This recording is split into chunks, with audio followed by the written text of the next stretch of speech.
தினம் தினம் விசித்திரமான மனிதர்கள், தினம் தினம் வித்தியாசமான போதை ஆசாமிகள். 3 பேர் அண்ணன் தம்பி உள்ள ஒரு வீட்டுல மூத்தவர் தான் தம்பிகளுக்கெல்லாம் தந்தையா இருந்து குடும்பத்தை வழிநடத்தி போகணும். ஆனா இங்க மூச்சு முட்டை குடிச்சுப்புட்டு குப்பரை விழுந்து முகமெல்லாம் அடிபட்டு 4 பல்லு உடைஞ்சு ஏறாத கோயில் இல்ல, பார்க்காத பூசாரி இல்ல, கட்டாத கயிறு இல்ல அப்படின்னு சொல்லி பெத்த வயிறு பரிதவிக்க அப்படியே தூக்கிட்டு வர்றாங்க, அப்படியே கூட்டிட்டு வர்றாங்க நமக்கு. அவர்கிட்ட பேசணும்.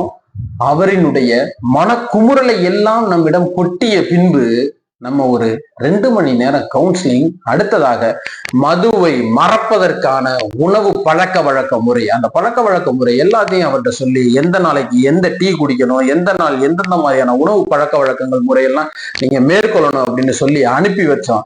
வீட்டுக்கு போயிட்டு 1ஆம் நாள் 2ஆம் நாள் அவரால் முடியல, உடம்பு எல்லாமே அடிபட்டு இருக்குல்ல, அடிபட்டிருக்கிறதுனால சார் இந்த மாதிரி என்னால முடியல, இன்னைக்கு மட்டும் கொஞ்சம் குடிச்சுக்கவா அப்படின்னு ஒரு 2 நாள் அவருக்கு குடிப்பழக்கம் தொடர்ந்தது.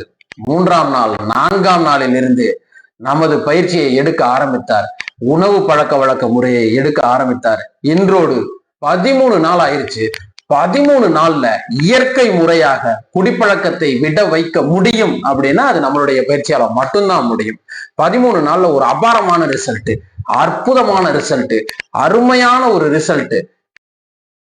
இன்னைக்கு காலையில போன் பண்ணி அவர் சொல்றாரு, மனம் திரும்பி சொல்றாரு, சார் நான் இத்தனை நாள் எப்படி இருந்தேனே எனக்கு தெரியல சார், இந்த பாலா போன குடியில அழிச்சு அழிச்சு அழிச்சு அழிச்சு என்னுடைய செல்வம், என்னுடைய வீட்டோட நிம்மதி எல்லாமே போயிருச்சு, ரொம்ப நன்றி அப்படின்னு சொல்லிட்டு நம்ம கிட்ட பேசிட்டு இருக்காரு.